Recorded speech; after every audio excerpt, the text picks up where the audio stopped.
as well as a liberal application of pink flamingos scattered throughout my front yard. Another way I like to make my house look good is by flying the American flag. Now, I've been meaning to make one of these out of wood, but for an added challenge, I want to make it with the appearance that it's waving in the wind. And with some help from the good folks over at ArborTech, I think I have exactly what I need to make this happen. I figured I'd start off by designing a traceable template that has a series of arcs down one edge. Then I'd add a collection of evenly spaced marks that I'll use as offsets when I'm tracing the pattern onto the individual boards. For each stripe in the flag, I would just line up the starting edge of the board with the next mark on the template, and the end result should create a diagonal wave pattern effect. At least that's what I'm hoping for. Then with some power carving and some sanding, I'm thinking I can take off those edges so that it looks less like a potato chip and more like a flag blowing in the wind. Or even a piece of bacon. I'd be okay with that too. So here we go. Let's get right into it. The first thing I do is I print out my template on a 1:1 scale. Then after taping it up and cutting it out, I can mark the length on a piece of thin stock. I cut it to length at the miter saw and fasten the template onto it using some craft adhesive. Over at the bandsaw, I cut it out just proud of the line. And then I sneak up to that line using the spindle sander.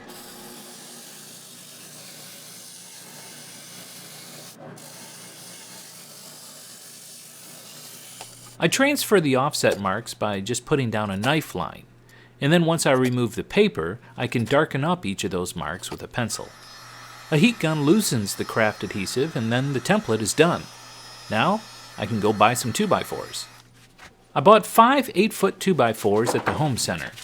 With 3 pieces being cut from each board, this means I'll end up with 15, so I'll have 2 extra in case I screw up. Well, for when I screw up.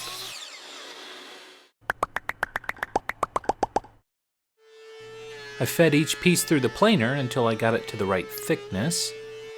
And by changing the home Wi-Fi password, I was even able to get some help from Shop Buddy number 1. With all the boards at the right thickness, I squared up an edge of each one over on the jointer.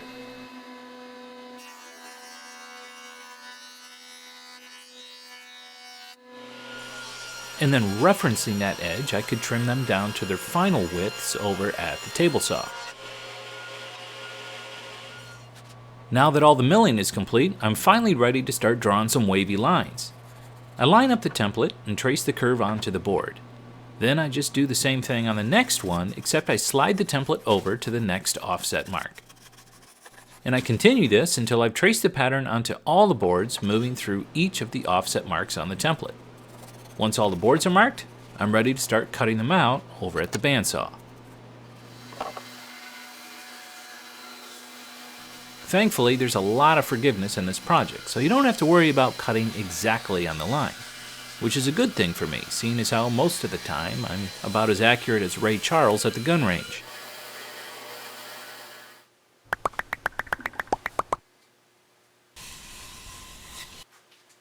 Now with all the stripes cut out, I can glue up the panel. I chose to use Titebond 3 because it has a long setup time, which I needed every minute of while I tried to make sure things were flush and square.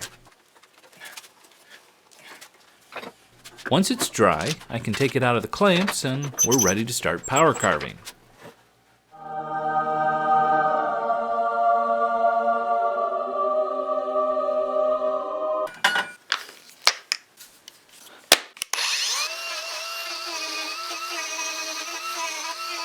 The turbo plane from ArborTech is pretty awesome. Admittedly, I was a bit skeptical at first, but after messing around with it for a bit, I was really blown away. This little thing chewed through these 2x4s so fast it was amazing. It was like the wood was melting as I passed it over the top.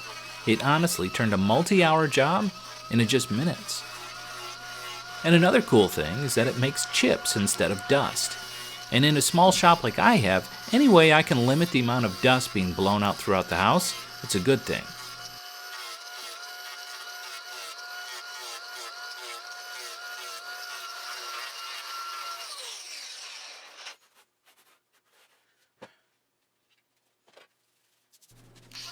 Once all the power carving was complete, I switched over to a flat disc sander and started to smooth things out.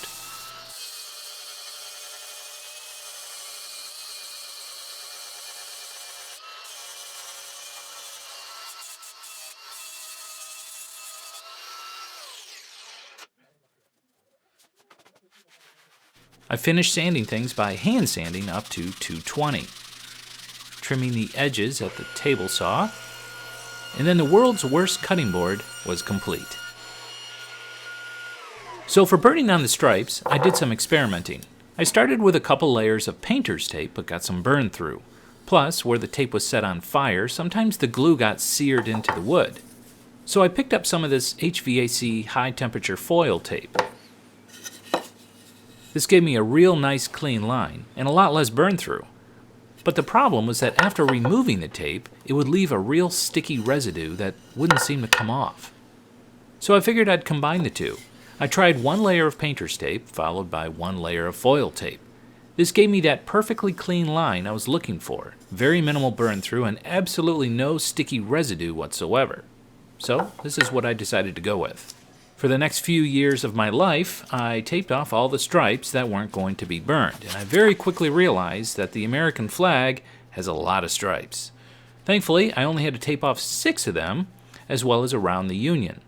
Then I started laying down the foil tape, and this was even more tedious.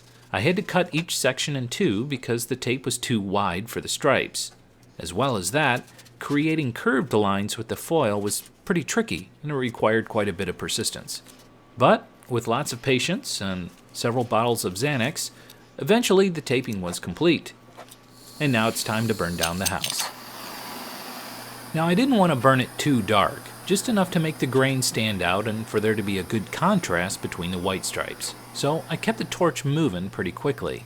The foil seemed to hold up pretty nicely. However, if I dwelled a little too long in a spot or wasn't moving fast enough, I could see it start to loosen up and even change its shape a little bit. So I just kept up the pace and things went just fine. And compared to the taping step, this went very quickly. I made sure to burn the ends and the top and bottom edges, and then this step was finished. For the most part, the tape came off very smoothly and left real clean and crisp lines, which was awesome. But there were just a couple small spots of burn through that needed to be taken care of, but those were very easily just sanded out. Now it's time to mask off where the Union will go, so I just cut off a large piece of paper and taped it on. I sprayed on a single coat of black spray paint and made sure to get the edges too. Once that was dry, I peeled off the tape and I was ready for stars. For those, I went back to SketchUp and downloaded a flag model into my drawing. I resized it until it matched the size of my panel, erased the stripes, and just printed off the Union to scale. Then I cut out each and every star with an X-Acto knife and made my own stencil. Exhausting, but it worked. Now I could hold it up to the panel and trace each star with a pencil. I had to fudge it just a bit because the wave in the flag causes it not to be perfectly square. But in the end, I had a faint outline of the Union and I could start carving out some stars.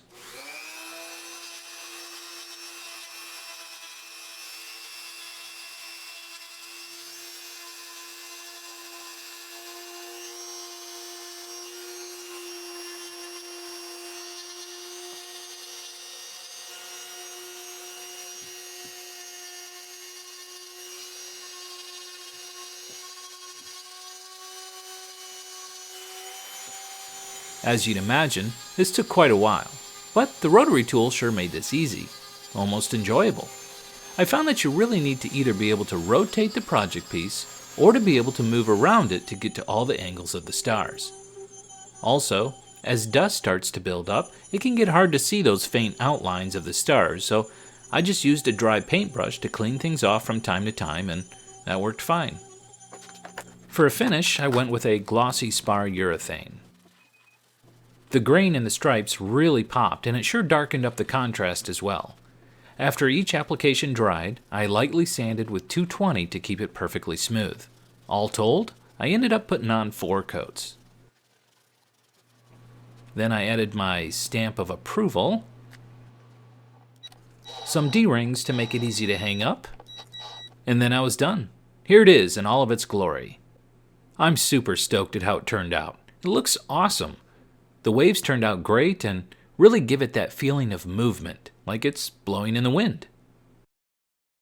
And if you remember back to the beginning when I cut out each of these boards, I saved all the offcuts and glued them up into a second panel. This gives me an entirely new blank that I can turn into a second flag.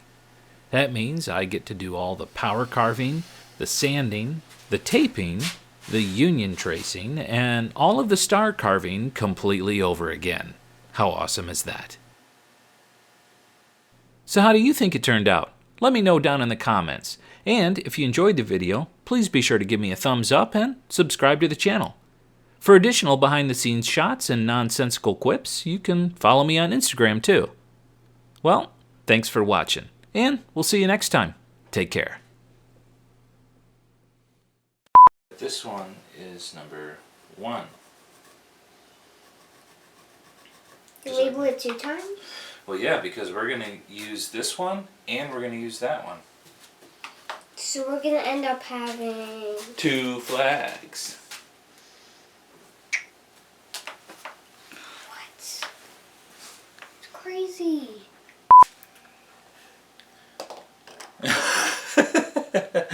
Use a pencil much? Did it. So the first thing I tried was using 2 layers of... That was not me, that was the stool. Nice. The central vac turning on. Oh my gosh, are you kidding me? I didn't realize it was plugged in. Jeez, a little bit of pee just came out. Look at this. Am I doing alright? Yeah?